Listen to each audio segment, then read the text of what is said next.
부처님께서 말씀하시기를 세상 사람들은 죽음을 두려워하지만 진정으로 경외해야 할 것은 사후의 7일이다. 이 7일 동안 망자의 영혼은 흩어지지 않고 정은 끊어지지 않았으며 밤이 깊어지면 집으로 돌아오는 길에 오른다. 많은 이들은 이를 두고 고인이 작별 인사를 하러 오는 것이라 생각하지만 실은 무언가를 가지러 돌아온다는 생각은 해보셨는지? 아닙니다. 한 가지가 아니라 3가지입니다. 이 3가지를 취하지 못하면 망자는 다음 생으로 넘어가지 못하고 산자 또한 편안하지 못할 것입니다. 오늘의 법문에서는 민간에 전해 내려오는 초7일의 귀환과 그 속에 숨겨진 불교의 깊은 이치에 대해 이야기해보고자 합니다. 혼의 끈, 명의 길, 그리고 업의 그림자. 이 3가지는 과연 무엇이며 왜 이토록 중요할까요? 만일 사악한 영혼이 이를 탐낸다면 우리는 어떻게 대처해야 할까요? 7일째 되는 날 밤 12시, 종이 울리면 수많은 가정에서는 이유 모를 한기를 느끼게 됩니다. 어르신들은 이때가 바로 망자가 집으로 돌아오는 시간이라고 말씀하십니다. 민간에서는 사람이 죽은 뒤 7번째 되는 날 밤, 영혼이 생전에 살던 곳으로 돌아와 가족들과 마지막 작별을 나눈다는 이야기가 전해집니다. 대부분은 망자가 이승의 따스한 정을 잊지 못해 익숙한 집을 한 번 더 보고 싶어 하는 것이라 여깁니다. 하지만 생사윤회를 관장하는 맹파 할머니께서는 전혀 다른 답을 내놓으셨습니다. 사람들은 모두 겉모습에 속고 있다. 망자가 집으로 돌아오는 것은 미련 때문이 아니라 반드시 가져가야 할 것이 있기 때문이다. 그것을 가져가지 못하면 영혼은 영원히 안식을 얻지 못하리라. 이 3가지 물건은 과연 무엇이며 왜 그리도 중요할까요? 만약 망자가 이를 가져간다면 이승에는 또 어떤 영향을 미치게 될까요? 이야기는 명나라 가정 연간으로 거슬러 올라갑니다. 강남에 청운진이라는 오래된 마을이 있었는데 그곳에 박명원이라는 28살의 선비가 살았습니다. 그는 대대로 학자 집안에서 태어나고서와 민속 전설 연구에 특히 조예가 깊었습니다. 박명원의 아버지는 일찍이 도성에서 벼슬을 지내며 음양학에 관한 수많은 고서를 수집하였고 이 책들은 박명원의 중요한 연구 자료가 되었습니다. 그해 가을, 박명원의 장인께서 갑작스럽게 병으로 세상을 떠나셨습니다. 장인의 성은 전씨여, 이름은 덕후였는데 마을에서 이름난 부호이자 마음씨 곱고 너그러워 이웃의 존경을 한몸에 받던 분이었습니다. 전덕후 어르신이 돌아가시자 지역 풍습에 따라 장례는 매우 성대하게 치러졌고 조문객의 발길이 끊이지 않았습니다. 박명원의 아내인 전예랑은 전덕후 어르신의 외동딸로 아버지의 죽음의 비통함을 이기지 못했습니다. 장례 기간 동안 그녀는 물 한 모금 제대로 넘기지 못하고 온종일 눈물로 지새웠습니다. 박명원은 그런 아내를 보며 마음 아파하면서도 묵묵히 아내를 위로하고 장례의 온갖 꾸준 일을 도왔습니다. 전통에 따라 전덕후 어르신의 유해는 7일 동안 안치된 후 날을 잡아 장사를 지내기로 했습니다. 그 7일 동안 전씨 집안은 여러 의식을 치르느라 분주했고 박명원 또한 사위로서 많은 일에 참여해야 했습니다. 첫날 밤, 박명원은 처가에 남아 빈소를 지켰습니다. 깊은 밤, 고요한 가운데 그는 문득 이상한 소리를 들었습니다. 마치 누군가 방 안을 걷는 듯했지만 소리는 아주 희미하여 있는 듯 없는 듯했습니다. 박명원은 일어나 살펴보았지만 아무것도 발견하지 못했습니다. 그는 자신이 너무 피곤하여 헛것을 들은 것이라 여기고 대수롭지 않게 넘겼습니다. 둘째 날 밤, 같은 소리가 또다시 들려왔습니다. 이번에는 더욱 선명했습니다. 박명원이 귀를 기울여 보니 소리는 장인께서 생전에 머무시던 서재에서 들려왔습니다. 그는 조심스럽게 서재 문 앞으로 다가가 문틈으로 안을 엿보았습니다. 놀랍게도 희미한 형체가 책상 앞에서 무언가를 뒤적이고 있었습니다. 박명원은 가슴이 철렁했습니다. 그 형체의 윤곽이 장인 전덕후 어르신과 무척 닮아 있었기 때문입니다. 하지만 이성적으로는 불가능한 일이라고 생각했습니다. 장인께서는 이미 돌아가셨고 유해는 바로 대청에 모셔져 있었습니다. 혹시 도둑인가? 그는 생각했지만 그럴 가능성은 낮아 보였습니다. 빈소를 지키는 동안 집안에는 사람이 많아 도둑이 조용히 서재에 들어오기란 쉽지 않았고 설령 도둑이라 해도 행동이 그토록 부드러울 리 없었습니다. 박명원이 문을 열고 들어갈까 망설이는 순간 그 형체는 마치 처음부터 없었던 것처럼 홀연히 사라졌습니다. 그는 서둘러 서재로 들어가 보았지만 모든 것이 평소와 같았고 다만 책상 위에 몇몇 서류 위치가 미세하게 바뀐 듯한 느낌이 들 뿐이었습니다. 셋째 날, 박명원은 이 일을 아내 전예랑에게 털어놓았습니다. 아내는 이야기를 듣더니 눈빛이 미묘하게 변했습니다. 서방님, 그 형체가 혹시 제 아버님과 많이 닮았나요? 그녀가 조용히 물었습니다. 박명원은 고개를 끄덕였습니다. 정말 많이 닮았지만 확신할 수는 없었소. 전예랑은 잠시 생각에 잠기더니 말했습니다. 제가 들은 전설이 하나 있어요. 사람이 죽으면 그 영혼이 바로 떠나지 않고 7일 동안 집에 머문다고 해요. 어쩌면 정말로 아버님의 영혼이 돌아오신 걸지도 몰라요. 그런 일이 정말 있단 말이오. 박명원은 수많은 고서를 연구했지만 이런 초자연적인 현상에 대해서는 반신반의했습니다. 저도 확실히는 몰라요. 하지만 어릴 적 할머니께 들은 이야기가 떠올라요.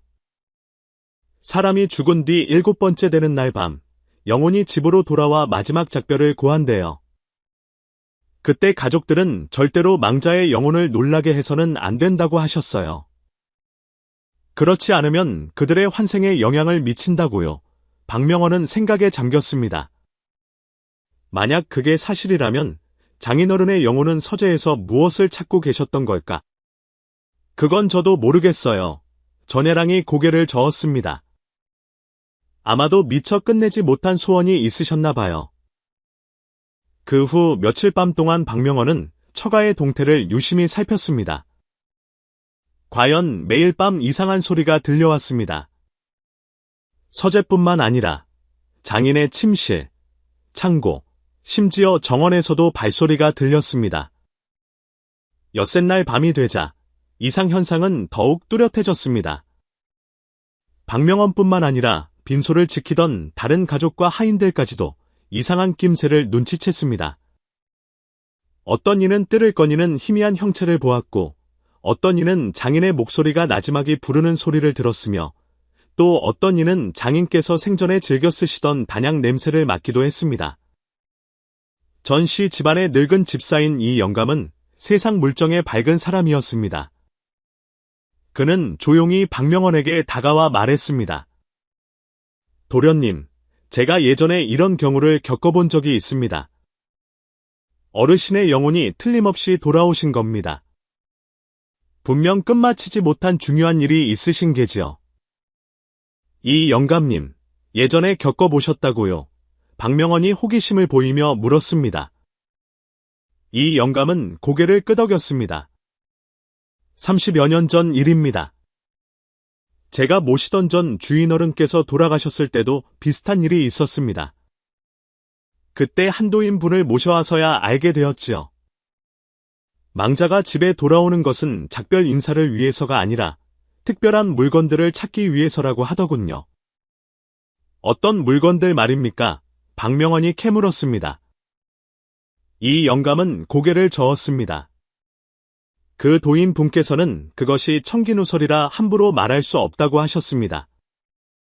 다만 망자가 찾으려는 것을 찾지 못하게 하면 영혼이 안식하지 못하고 이승을 영원히 떠돌게 될 것이라 하셨지요. 박명원의 마음이 움직였습니다.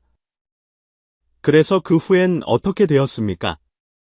그 도인 분께서 그 물건들을 찾는 것을 도와주셨고 망자의 영혼이 그것들을 가져간 뒤로는 다시는 나타나지 않았습니다. 하지만 그 도인 분께서 말씀하시길 그 물건들을 망자가 가져가면 이승의 사람들에게도 어느 정도 영향이 있을 것이라 하셨지만 구체적으로 어떤 영향인지는 자세히 말씀해주지 않으셨습니다. 이 말을 들은 박명원은 더욱 깊은 의문에 빠졌습니다. 그는 장인의 영혼을 편히 보내드리기 위해서뿐만 아니라 이 신비한 현상에 대한 자신의 호기심을 채우기 위해 이 사건을 깊이 파헤쳐 보기로 결심했습니다. 다음 날, 박명원은 아버지가 남긴 고서들을 뒤지기 시작했습니다. 망자의 귀환에 대한 기록을 찾기 위해서였습니다. 하루 종일 책을 뒤진 끝에 그는 마침내 유명비록이라는 책에서 관련 내용을 발견했습니다. 책에는 이렇게 기록되어 있었습니다. 사람이 죽은 뒤 7일, 영혼이 집에 돌아오는 것은 미련 때문이 아니라 실로 물건을 취하기 위함이다. 무릇망자는 반드시 3가지 물건을 취해야 하니 이를 취해야 비로소 안식할 수 있다. 만약 이 3가지를 얻지 못하면 영혼은 음과 양의 사이에 갇혀 영원히 해탈하지 못하리라. 3가지 물건이라 박명원은 자세히 읽어보았지만 책에는 구체적으로 어떤 물건들인지는 명시되어 있지 않았습니다. 그가 계속 책장을 넘기자 또 다른 구절을 발견했습니다. 이 3가지 물건은 하늘의 이치에 따라 정해지며 사람마다 취하는 바가 다르다. 그러나 대체로 정해의 물건, 운명의 물건, 업보의 물건 3종류로 나눌 수 있다. 이 3가지를 가져가야만 망자는 비로소 이승과의 인연을 완전히 끊고 순조롭게 다음 생으로 넘어갈 수 있다. 이 구절을 읽고 박명원은 어느 정도 이해가 되었습니다. 망자가 집에 돌아오는 것은 속세에 대한 미련 때문이 아니라 특정한 물건들을 가져가기 위함이라는 것을 말입니다. 하지만 그 물건들이 정확히 무엇인지는 여전히 수수께끼였습니다. 바로 그때 아내 전예랑이 방으로 들어왔습니다. 남편이 고서를 읽고 있는 것을 보고 그녀는 궁금해하며 물었습니다. 서방님, 무언가 발견하셨나요? 박명원은 책에 적힌 내용을 아내에게 말해주었습니다. 전예랑은 듣고 나서 생각에 잠겨 말했습니다. 정해의 물건, 운명의 물건, 업보의 물건이라. 과연 무엇일까요? 나도 지금 그 생각을 하고 있었소. 박명원이 말했습니다. 어쩌면 우리가 좀 더 지켜보면 아버님의 영혼이 대체 무엇을 찾고 계시는지 알 수 있을지도 모르겠소. 그날 밤, 박명원과 전예랑은 장인의 영혼이 하는 행동을 자세히 관찰하기로 했습니다. 그들은 잠든 척하며 몰래 상황을 지켜보았습니다. 과연 자시가 되자 전덕후 어르신의 영혼이 다시 나타났습니다. 이번에는 박명원이 더욱 선명하게 볼 수 있었습니다. 장인의 영혼은 먼저 서재로 가서 책상 위를 꼼꼼히 살핀 뒤 서랍 몇 개를 열어보았습니다. 그리고 마침내 숨겨진 공간에서 무언가를 꺼냈습니다. 거리가 멀어 그것이 무엇인지는 정확히 보이지 않았지만 작은 상자처럼 보였습니다. 이어서 장인의 영혼은 침실로 가 침대 머리맡 서랍에서 2번째 물건을 찾아냈습니다. 그것은 옥으로 만든 패처럼 보였습니다. 마지막으로 장인의 영혼은 창고로 가서 수많은 장부 더미를 한참 동안 뒤진 끝에 매우 낡아 보이는 책 한 권을 가져갔습니다. 이 3가지 물건을 모두 취한 뒤 장인의 영혼은 뜰 한가운데 서서 마치 작별의식이라도 치르는 듯하더니 이내 그 형체가 점점 옅어지며 마침내 완전히 사라졌습니다. 그 후로 전씨 집안에서는 더 이상 어떤 이상한 소리나 현상도 일어나지 않았습니다. 마치 전덕후 어르신의 영혼이 정말로 떠나간 것 같았습니다. 다음 날, 박명원과 전예랑은 장인이 물건을 가져간 곳들을 확인해 보았습니다. 서재에 숨겨진 공간은 확실히 열려 있었고 그 안에 있던 작은 상자는 사라져 있었습니다.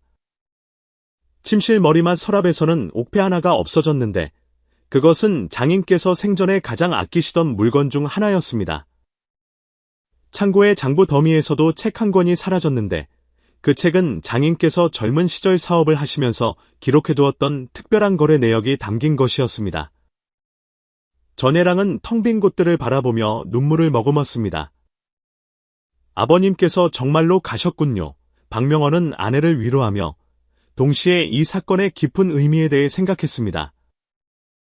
고서의 기록에 따르면 장인께서 가져가신 것이 바로 그 특별한 3가지 물건일 것입니다. 하지만 왜 하필 그 3가지였을까요? 그것들은 각각 어떤 의미를 지니고 있는 것일까요? 이 수수께끼를 풀기 위해 박명원은 도력이 높은 분들을 찾아가 보기로 결심했습니다. 그는 마을의 현명자라는 늙은 도인이 음양하게 조예가 깊다는 소문을 듣고 그분이라면 자신의 의문을 풀어줄 수 있을지도 모른다고 생각했습니다. 현명자는 마을 밖의 청어관이라는 작은 사당에 머물고 있었습니다. 사당은 크지 않았지만 역사가 깊고 향불도 끊이지 않는 곳이었습니다.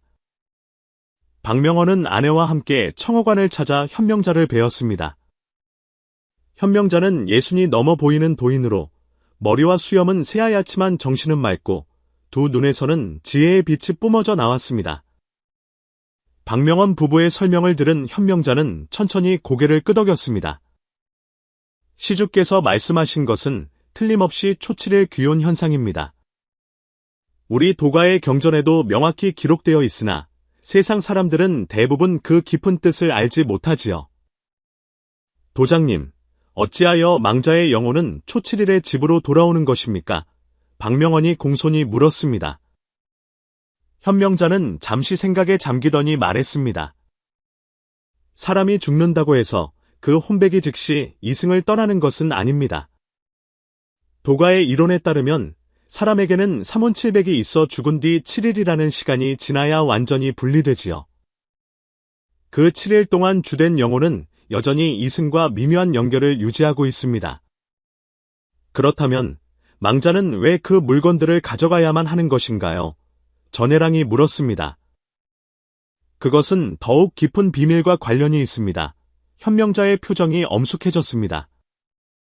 사람은 누구나 살아있는 동안 특정한 물건들과 특별한 인연을 맺게 됩니다. 그 물건들에는 그들의 감정, 기억, 심지어 업력까지 담겨 있지요. 만약 이 인연을 완전히 끊어내지 못하면 망자는 순조롭게 다음 생으로 넘어갈 수 없게 됩니다. 박명원은 무언가 깨달은 듯 말했습니다. 그래서 망자가 직접 그 물건들을 가져가야만 하는 것이군요. 바로 그렇습니다. 현명자가 고개를 끄덕였습니다. 그리고 그 물건들을 망자가 가져간 뒤에는 특별한 영향이 생기게 됩니다. 이승의 가족들에게는 그것이 복이 될 수도, 화가 될 수도 있지요. 그게 무슨 말씀이십니까? 박명원과 전혜랑은 어리둥절했습니다. 현명자는 두 사람을 바라보며 말했습니다. 그 안에 담긴 오묘한 이치는 생사윤회의 청기와 관련되어 있습니다. 비록 이 늙은 도가에게 어느 정도 도력이 있다 하나 함부로 누설할 수는 없는 일입니다. 다만 만약 더 알고 싶으시다면 진정한 권위자를 찾아가셔야 할 것입니다. 진정한 권위자라니요? 박명원이 물었습니다. 생사윤회를 관장하시는 맹파할머니 말입니다. 현명자가 신비롭게 말했습니다. 오직 그분만이 초칠일 귀혼의 모든 비밀을 알고 계시지요. 맹파할머니라니요? 그분은 전설 속 신선이 아니십니까? 저희 같은 평범한 인간이 어찌 그분을 뵐 수 있겠습니까? 전혜랑은 믿기지 않는다는 듯 말했습니다. 현명자는 미소를 지으며 말했습니다. 세상의 모든 일에는 기연이 있는 법입니다. 만약 두 분께서 진심으로 진실을 알고자 하신다면 자연히 할머니를 뵐 기회가 생길 것입니다. 말을 마친 현명자는 품에서 부적 한 장을 꺼내 박명원에게 건넸습니다. 이것은 통음부라는 부적입니다.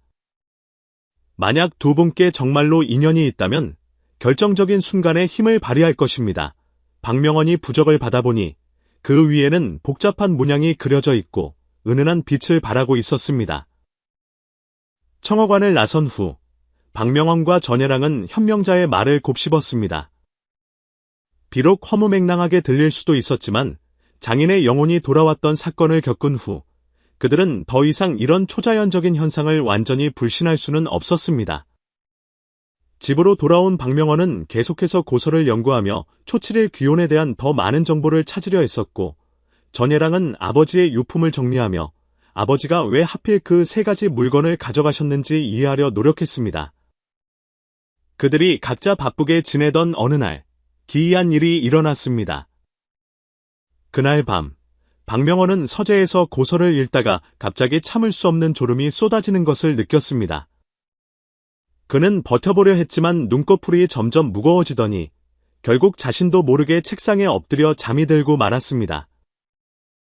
꿈속에서 박명원은 자신이 오래된 다리 위에 서 있는 것을 발견했습니다.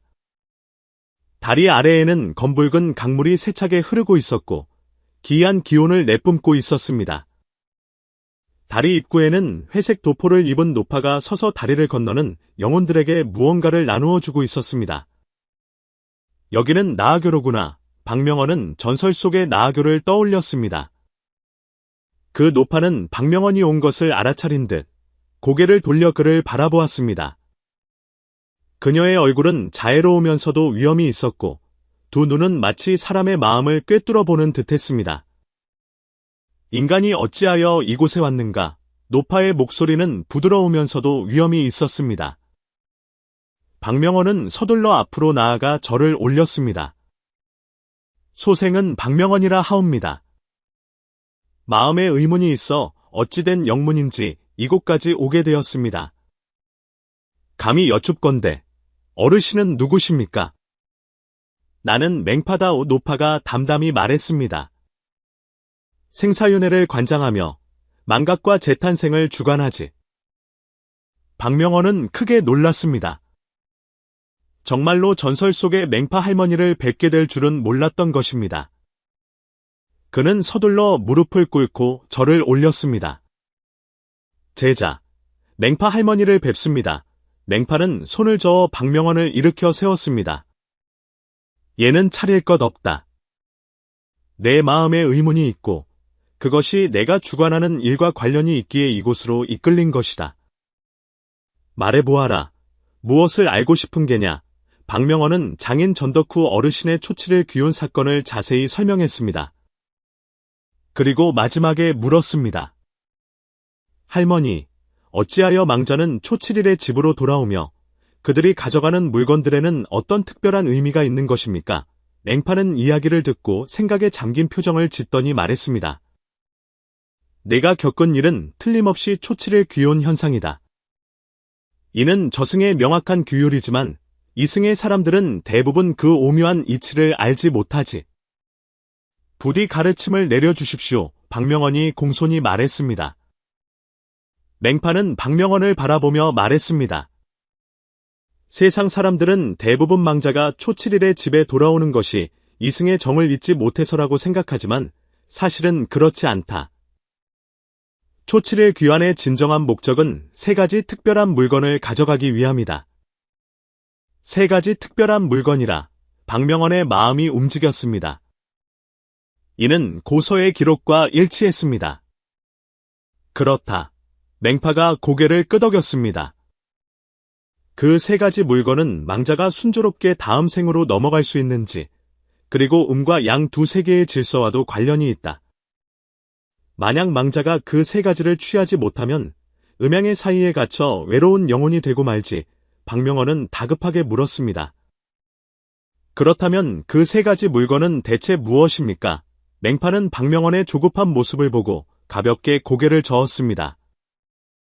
그 세 가지 물건의 구체적인 내용은 생사윤회의 핵심 기밀에 해당하여 아무나 알 자격이 있는 것이 아니다. 그렇다면 박명원이 계속해서 물으려 했지만 주위의 풍경이 흐릿해지기 시작했습니다. 너의 기현은 아직 이르지 않았다. 맹파의 목소리가 점점 멀어졌습니다. 진심으로 진실을 알고자 한다면 그에 상응하는 준비를 해야 할 것이다. 박명원은 소스라치게 놀라 깨어났습니다. 그는 여전히 서재에 있었고 방금 전의 일은 마치 꿈만 같았습니다. 하지만 현명자가 주었던 통음부가 희미한 빛을 발하고 있는 것을 보니 방금의 경험이 결코 헛된 것이 아님을 증명하는 듯했습니다. 방금 정말로 맹파 할머니를 뵌 것이란 말인가? 할머니께서는 내 기현이 아직 이르지 않았다고 하셨는데 대체 언제쯤 기현이 찾아온다는 말일까? 다음 날 박명원은 꿈속의 경험을 아내에게 말해주었습니다. 전애랑 역시 매우 신기해하며 말했습니다. 서방님, 우리 다시 현명자 도장님을 찾아가 뵈어야 할 것 같아요. 그분이라면 어떻게 해야 더 많은 것을 알 수 있는지 아실지도 몰라요. 그리하여 박명원 부부는 다시 청어관을 찾았습니다. 현명자는 박명원의 설명을 듣고는 표정이 엄숙해졌습니다. 네가 정말로 맹파 할머니를 뵈었다니 놀라운 일이구나. 이는 내게 분명 그럴 만한 기연이 있다는 뜻이지만 아직 때가 무르익지 않았을 뿐이다. 도장님, 어떻게 해야 때가 무르익게 할 수 있겠습니까? 박명원이 물었습니다. 현명자는 잠시 생각하더니 말했습니다. 초칠의 귀혼의 모든 비밀을 알기 위해서는 내가 직접 더 많은 시련을 겪어야 한다. 단순한 호기심만으로는 부족하며 충분한 공덕과 깨달음이 있어야 하지. 선한 일을 많이 하여 공덕을 쌓고 동시에 진리에 대한 탐구를 멈추지 말 거라. 내가 진정으로 준비되었을 때 자연히 다시 맹파 할머니를 뵙게 될 것이다. 청어관에서 돌아온 후 박명원 부부는 현명자의 조언에 따라 살기 시작했습니다. 그들은 일상생활에서 선행을 베풀었을 뿐만 아니라 생사윤회에 관한 여러 경전을 깊이 연구하기 시작했습니다. 몇 달 후 마을에 기이한 사건이 발생했습니다. 외지에서 온 상인 한 명이 객점에서 갑자기 죽었는데 사인이 불분명했습니다. 더욱 이상한 것은 그가 죽은 뒤 며칠 밤 동안 계속해서 이상현상이 나타났다는 것입니다. 객점의 다른 손님들은 겁에 질려 모두 떠나버렸고 주인조차 장사를 계속할 엄두를 내지 못했습니다. 관아에서도 속수무책으로 결국 방을 붙여 이 문제를 해결해줄 고수를 찾기에 이르렀습니다. 박명원은 방을 보고 자신이 연구해 온 초칠의 귀혼 현상을 떠올리며 직접 상황을 살피러 가보기로 결심했습니다. 객점에 도착한 박명원은 이곳의 상황이 확실히 특별하다는 것을 알게 되었습니다. 상인이 죽은 지는 이미 닷새가 지났지만 밤만 되면 이상한 소리가 들리고 희미한 형체가 객점을 배회한다는 것이었습니다. 이 또한 초칠의 귀혼 현상일 가능성이 높다. 이 사례를 관찰함으로써 더 많은 것을 배울 수 있을지도 모른다.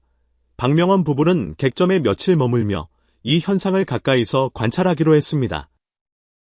과연 엿새날 밤이 되자 그 상인의 영혼이 나타났습니다. 박명원은 상인의 영혼 역시 무언가를 애타게 찾고 있으며 매우 불안해하는 것을 발견했습니다. 아무래도 그는 자신이 찾아야 할 것을 찾지 못한 듯했습니다. 7번째 되는 날 밤, 상인의 영혼은 더욱 초조해하며 심지어 객점의 물건들을 부수기 시작했습니다. 박명원은 이 영혼이 찾는 것을 도와주지 않으면 상황이 더 악화될 수 있음을 깨달았습니다. 바로 그때 그는 현명자가 준 통음부를 떠올렸습니다. 어쩌면 지금이 이 부적을 쓸 때인지도 모른다. 박명원은 조심스럽게 통음부를 꺼내 고서에 기록된 방법대로 불을 붙였습니다. 부적이 타오르자 기이한 빛이 뿜어져 나왔습니다. 상인의 영혼은 무언가를 감지한 듯 파괴적인 행동을 멈추고 박명원을 돌아보았습니다. 저는 박명원이라 합니다. 박명원이 상인의 영혼을 향해 말했습니다. 혹시 끝마치지 못한 일이 있으시다면 제게 알려주시겠습니까? 상인의 영혼은 박명원의 말을 알아듣는 듯 여러 가지 손짓을 하기 시작했습니다. 박명원이 유심히 관찰한 결과 상인의 영혼은 어떤 방향을 가리키며 무언가를 찾는 듯했습니다. 한참의 노력 끝에 박명원은 마침내 상인의 영혼이 전하려는 뜻을 이해했습니다. 상인은 생전에 3가지 중요한 물건을 항상 몸에 지니고 다녔는데 죽은 뒤 그 물건들이 어디론가 사라져버렸고 그것들을 찾지 못하면 안식할 수 없다는 것이었습니다. 박명원은 즉시 물건들을 찾기 시작했습니다. 꼼꼼한 수색 끝에 그들은 마침내 객점 곳곳에서 그 3가지 물건을 찾아냈습니다. 동전 한 잎은 하인이 일반 동전인 줄 알고 가져갔었고 작은 거울 하나는 쓰레기 더미에 버려져 있었으며 작은 책자 한 권은 다른 손님의 짐 속에 섞여 들어가 있었습니다. 박명원이 이 3가지 물건을 상인의 영혼 앞에 놓자 신기한 일이 일어났습니다. 상인의 영혼은 손을 뻗어 그 3가지를 취한 뒤 박명원에게 깊이 허리를 숙여 인사하고는 이내 사라져버렸습니다. 그 후로 객점에서는 더 이상 어떤 이상 현상도 일어나지 않았고 모든 것이 정상으로 돌아왔습니다. 이 경험을 통해 박명헌은 초칠일 귀혼 현상에 대해 더욱 깊이 이해하게 되었습니다. 그는 그 세 가지 물건이 망자에게 정말로 특별한 의미를 지니며 사람마다 가져가야 할 물건이 다르다는 것을 깨닫기 시작했습니다.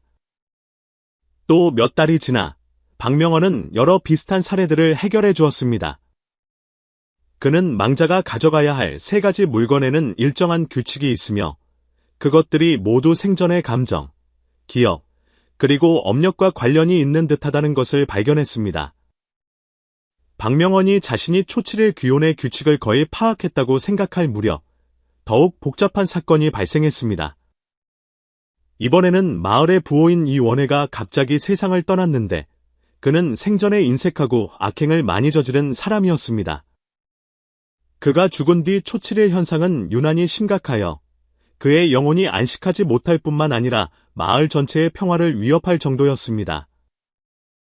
더욱 끔찍한 것은 이 원혜의 영혼이 사악하게 변해버린 듯 자신의 집에서 소란을 피우는 것을 넘어 다른 집까지 찾아가 해를 끼치고 심지어 무고한 사람들을 다치게까지 했다는 것입니다.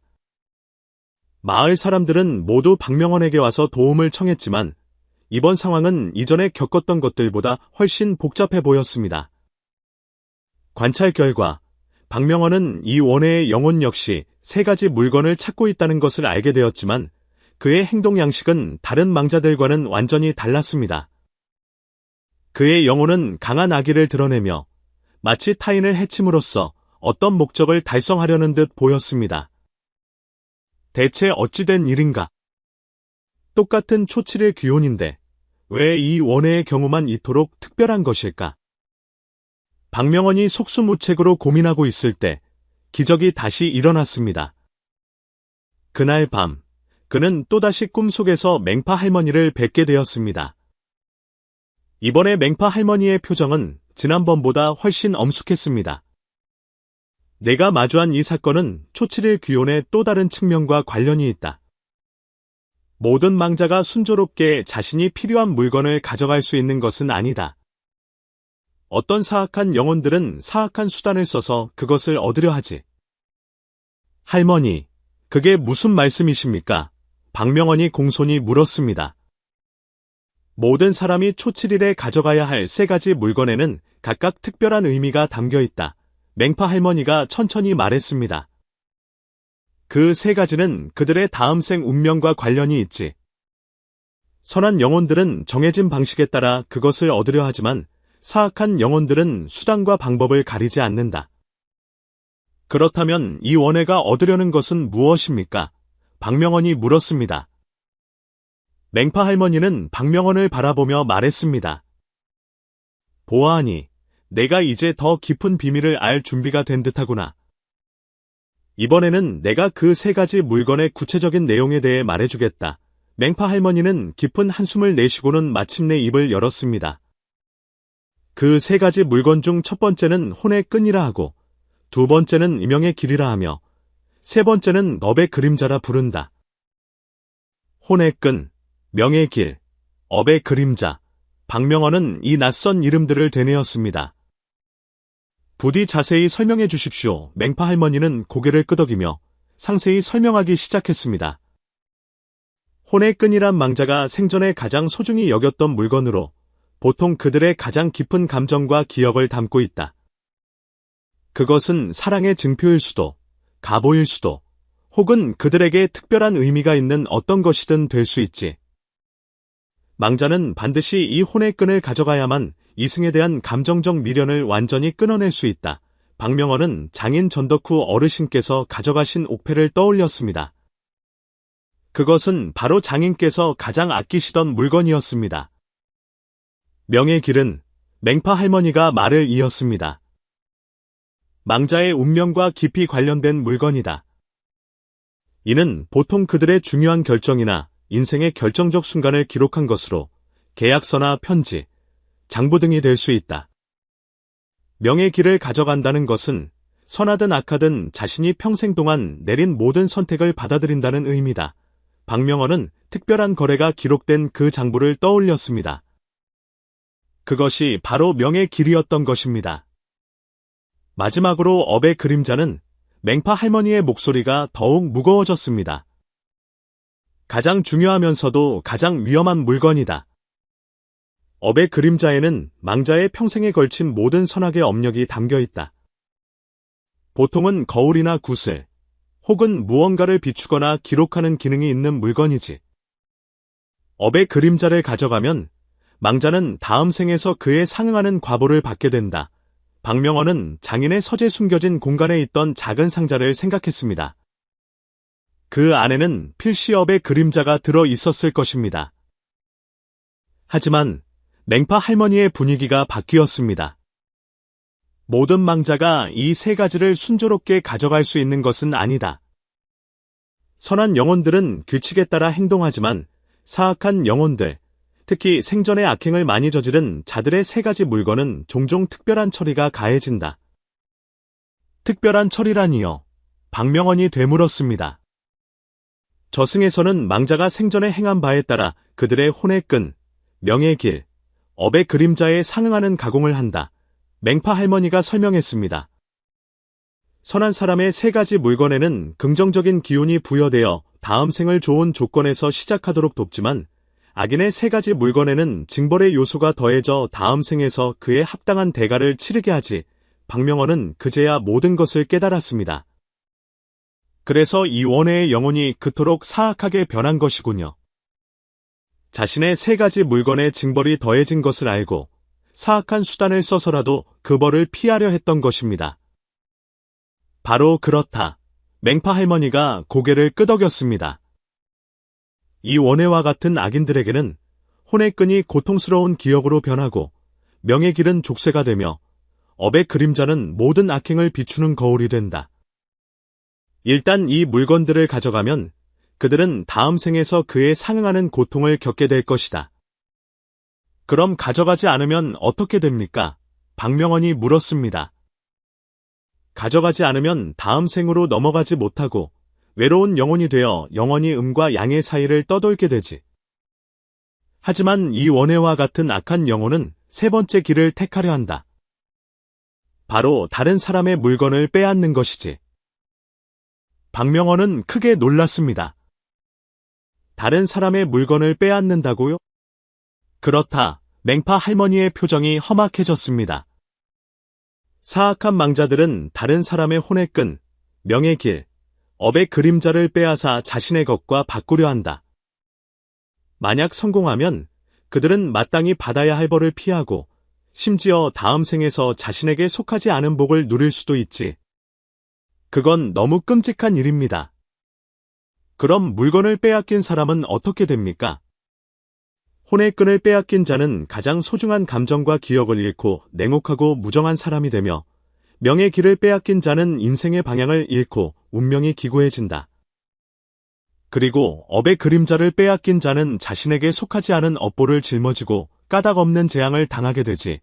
맹파 할머니의 설명에 박명원은 등골이 오싹해졌습니다. 그렇다면 그런 약탈을 어떻게 막을 수 있습니까?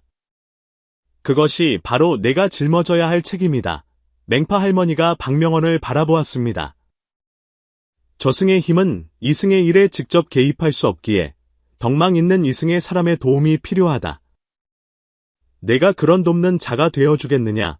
박명원은 조금의 망설임도 없이 고개를 끄덕였습니다. 제자, 기꺼이 그리하겠습니다. 맹파 할머니는 만족스러운 미소를 지었습니다. 좋다. 이제 내가 너에게 사악한 약탈을 막는 방법을 전수해주겠다. 이어서 맹파 할머니는 박명원에게 사악한 망자를 식별하는 법, 무고한 사람들의 세 가지 물건을 보호하는 법, 그리고 사악한 망자가 마땅히 받아야 할 벌을 받게 하는 법 등 여러 가지 비법을 상세히 전수해 주었습니다. 기억하거라. 맹파 할머니가 마지막으로 말했습니다.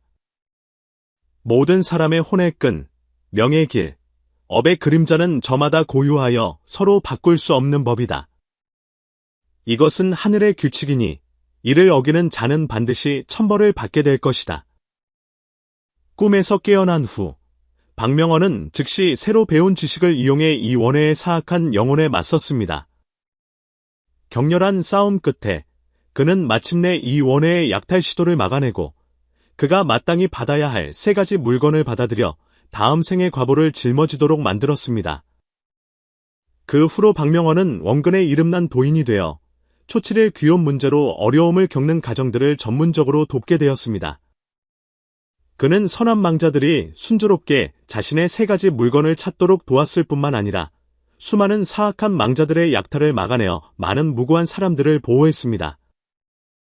수년 후, 박명원은 이러한 경험들을 책으로 엮었지만 이 신비한 지식이 악인에게 이용되는 것을 막기 위해 오직 덕망 있는 이들에게만 그 가르침을 전수했습니다. 그리고 혼의 끈, 명의 길, 업의 그림자를 구체적으로 식별하는 방법은 오늘날까지도 인연이 있는 사람들 사이에서 비밀리에 전해져 내려오고 있습니다. 이야기를 마치며 혹시 초칠일이 다가왔을 때 집안에서 이상한 현상을 느끼게 되더라도 두려워하지 마십시오. 그것은 아마도 떠나간 가족의 영혼이 자신에게 속한 3가지 물건을 찾고 있는 것일 수 있습니다. 선한 영혼은 그저 조용히 이 중요한 의식을 마치고 평안한 마음으로 다음 생으로 나아가고 싶을 뿐입니다. 하지만 만약 이상 현상이 너무 격렬하거나 악의가 느껴진다면 그때는 조심해야 합니다. 어쩌면 다른 이의 것을 빼앗으려는 사악한 영혼을 마주한 것일지도 모릅니다. 이럴 때 가장 좋은 방법은 도력이 높은 분의 도움을 구하는 것이며 절대로 혼자서 해결하려 해서는 안 됩니다. 맹파 할머니의 말씀을 기억하십시오. 생사윤회에는 정해진 이치가 있으며 모든 사람은 자신의 행위에 대해 상응하는 책임을 져야 합니다. 초칠일의 귀환은 이승에 대한 미련이 아니라 마지막으로 모든 것을 정리하는 것입니다. 7일의 귀환은 집착이 아니라 정산입니다. 그 3가지 물건, 혼의 끈은 정을 의미하고 명의 길은 인연을 의미하며 업의 그림자는 결과를 의미합니다. 이를 취한 자는 가는 길이 평안할 것이요 얻지 못한 자는 외로운 영혼으로 떨어질 것입니다. 그러니 만약 초칠일 밤에 발소리가 들리거나 익숙한 향기가 나거나 꿈에 떠나간 이가 찾아오거든 너무 두려워하지 마십시오. 그것은 가족이 이승을 향해 보내는 마지막 눈길일 것입니다. 부디 우리 모두 지금 이 순간을 소중히 여기고 떠난 이를 경건히 추모하며 모든 떠나간 영혼들이 자신의 길을 순조롭게 걸어가기를 기원합니다. 오늘 이야기가 마음에 드셨다면 좋아요를 눌러주시고 댓글로 여러분의 생각을 남겨주십시오. 혹시 비슷한 초칠일 귀혼 전설을 경험해 보신 적이 있으신가요? 제 채널을 구독해 주시면 다음 시간에 생과 사 너머의 불경과 사람의 마음속에 얼마나 많은 비밀이 숨겨져 있는지 함께 이야기해 보겠습니다. 나무아미타불 들어주셔서 감사합니다.